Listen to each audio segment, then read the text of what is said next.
Hello and welcome to the Daily Millwall for Thursday the 7th of December 2023. In today's Millwall news, we have this from Joe Edwards from the Southwarknews.co.uk. Joe Edwards urges Millwall stars to seize their opportunity with big first team absences ahead of Cardiff trip. Jade Cooper, George Saville and Casper De Norre are normally among the first names on the team sheet but will all be absent on Saturday. Joe Edwards has challenged these players to seize the moment with big first team names set to be missing for the trip to Cardiff City. George Saville and Jade Cooper both picked up their fifth yellow card of the season in the 1-1 draw with Sunderland last Saturday, meaning they will be suspended for the next game. Far more worrying for fans is the calf injury picked up by midfield talisman Casper De Norre, which will keep him out until at least Christmas and potentially longer. He joins Joe Bryan on the injury list. Saville, Cooper and De Norre have been among the first names on the team sheet in recent weeks, and their absence opens the door for squad players and younger stars to try and make their mark. Edwards told the News at Den, there will be enforced changes when you come in somewhere new, and with very little time on the training pitch with the international break and then 3 games last week, there's not loads you get to see at points like that. So now there will be enforced changes and we'll be having to dig deeper into the squad a bit. And that's opportunity. That's how I see it, of course. I thought Coops did well at the weekend. Sav's been a key player for us since I came in. They are losses. I really like the look of what I thought Casper will be able to offer our team in the way we like to play. The way he likes to play. So again, it's a loss. Like any team that loses key players, it's a blow. But it's an opportunity for others to come in. And with a busy fixture schedule coming up, it gives everyone an opportunity to have an input. The entertaining draw of Sunderland proved to be a huge step up in performance for Millwall compared to their awful 3-1 defeat away in Ipswich Town 3 days earlier. Edwards thinks the difference in the Millwall started the game was the Lions 2-0 down after 12 minutes at Ipswich was key. Here's the thing. I'm starting to wonder. Because we've got Casper De Norre and he likes to play a certain way, with him not being in the team, and we can't play that way, we can't play possession tippy-tappy football. We've gone another route. Has that helped us out? If we win at Cardiff without Casper, and then we keep on getting some decent results, and then when Casper comes in and we go all back to tippy-tappy, and we start losing again, how long do you think this is going to take for the penny to drop? I don't know. Joe Edwards said, the start of the game was big. Obviously, goals can change any game when you go to somewhere like Ipswich. And you know how freely they're scoring and you concede so early. And when you concede another straight after, it can really kill the whole feel. So as much as I was critical of the players after the game for the basics, I do understand had that game at Ipswich stayed 0-0 later, it is easier to get yourself going. So the way we started the Sunderland game, we were aggressive, but Sunderland were on top in terms of the ball. But you could see that once we were compact and resolute and realised we could just deal with it, then we grew in confidence. And just in our general work ethic, our compactness off the ball made us difficult to play against. They were a good team at handling the ball, but they weren't creating much. And I feel once the players got comfort from that, we grew in confidence. In general, we were more difficult to break down. A penalty by Jack Clark saw Sunderland grab the equaliser after a brilliant first half team goal, which saw Millwall work the ball from back to front. Edwards, who's trying to gradually introduce a more progressive style of play at the Den, was impressed. He said, Lenny came inside the pitch so we could get Brook out in that wide area to try and get him 1v1. As he's a big attacking threat for us. And when you score goals like that, you have to give players credit for the technical execution of it. As when it's not there, you get punished. And we had some good crossing positions at Ipswich where the quality was poor. And then in this instance, Brook couldn't deliver it anymore perfectly. And then that's what Niz has done for 2 games now, get the chances and finish. Yeah, not only that, we had one later in the game, Longman crossing into Bradshaw, and he nearly got a goal as well, didn't he? Kind of similar position from the other side. So there you go. Now, moving on to this, also from the Southwarknews.co.uk. I think obviously they publish on Thursday, so that's why they're heavy stories from them today. Published in terms of paper. Do you remember paper? When we used to make things out of paper. Yeah, you can still buy it if you go to your newsagents. Told you the other day there was an interview with Ryan Leonard. He's talking about VAR because obviously he was suffering from them giving that penalty away. and he said I think he would kind of be in favour for it, but he said most of the other players is probably 50-50. So, but Joe Edwards is firmly no, no, thank you. No, Millwall boss makes position on VAR clear despite the Lions not getting a rubber agreement in the Sunderland draw. Joe Edwards has lived with video technology while a Premier League coach at Chelsea and Everton and isn't particularly keen. Millwall head coach Joe Edwards has revealed he will not be a fan of VAR in the Championship even after seeing his side on the receiving end of a controversial penalty call. Ryan Leonard gave away a spot kick after being judged to foul Jack Clark closing stage of Saturday's game against Sunderland.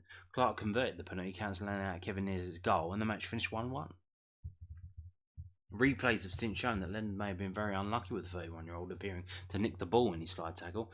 Asked if he would want the Championship to replicate the top flight and introduce video technology, for former Chelsea and Everton coach Edwards told News at Den, "No, I have a few years' experience with it in the Premier League, and now I'm working in a league without it. I prefer it without it, to be honest." He added on the penalty incident, "The route of the ball does clearly look like it changes the line of its path. If there was VAR, I would imagine that would get sent to the screen and the ref would overturn it. So we could feel slightly hard done by and it's marginal, but I will stand by what I said on Saturday. It's harsh and then he felt he got the ball. But I can see why it was given, so we just have to accept it."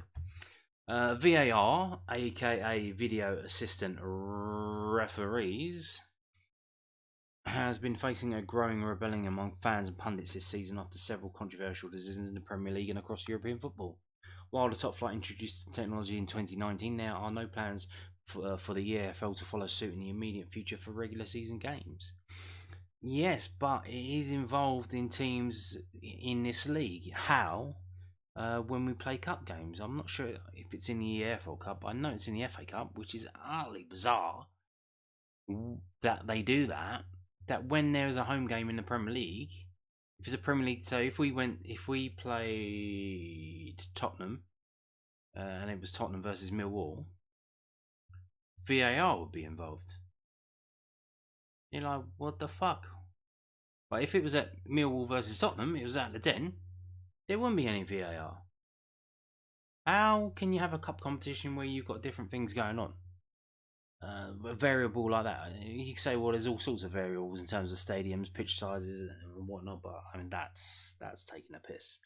But here's the thing: we might not have a choice, because if you've been watching this channel for a while, you know that Steve Kavanagh keeps banging a drum about the begging bowl that the EFL keep ramming in the Premier League's face, demanding in communist fashion that the Premier League, the money they earn, is handed over for no reason to the EFL and other clubs.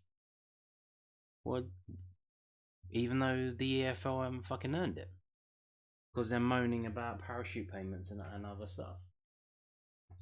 But if you're gonna do that, then what's gonna happen is what's already happening is, if you take the Premier League money, they're gonna tell you what you can do, because they're paying for your existence. He who pays the piper picks the tune. And they've already gotten rid of replays in the FA Cup. They've already got their under 21 academies in the EFL Trophy. They're probably going to demand something happens to the EFL Cup. And it's just because you keep going begging with a stick and hitting them and demanding more and more of their money. And so there you go. That's how it's going to work. Now, one thing, obviously everyone's moaning about parachute payments. I did have a thought the other day. What if, instead of, because obviously what happens now, a team that gets relegated from the Premier League has massive parachute payments, because that's designed to keep them going so they can transition from being in a team where it costs a lot of money to run the team into a league where it doesn't. And they might have players on contracts and whatnot. I've said before, well, just have the contract null and void if you get relegated. Like, what's the problem?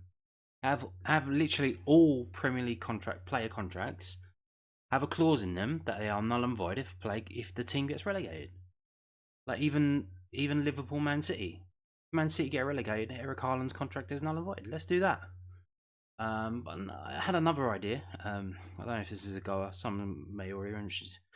It's already talking about Premier League parachute payments to teams that get relegated, and you're kind of rewarding failure.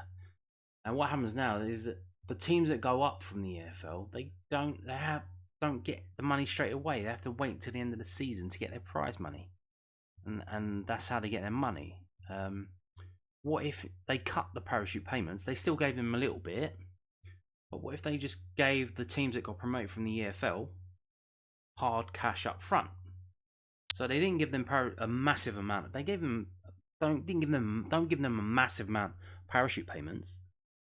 But when the teams that finish first, second, and playoff winners in the EFL give them prize money before they start their Premier League season, so they can hit the ground running and try and compete. Obviously, there's going to be a problem with that because you get teams in the middle of the division like Crystal Palace and others who are not really going anywhere and doing anything, who will then have to compete. And I think they like the status quo where you get these new teams that come up and they struggle, and it's not easy for them to adjust and deal with the difference in quality. So they prefer the status quo where, because obviously if they end up having a bad season, Palace and Bournemouth, they end up getting relegated. Oh, it's okay because they've got this vast amount of money that can tide them over, and they can use to instantly get promoted again, like Leicester look like they're doing this season. So let's cut the parachute payments. Don't get rid of them. Cut them, but then take that money and just throw it at the three teams that get promoted into the Premier League.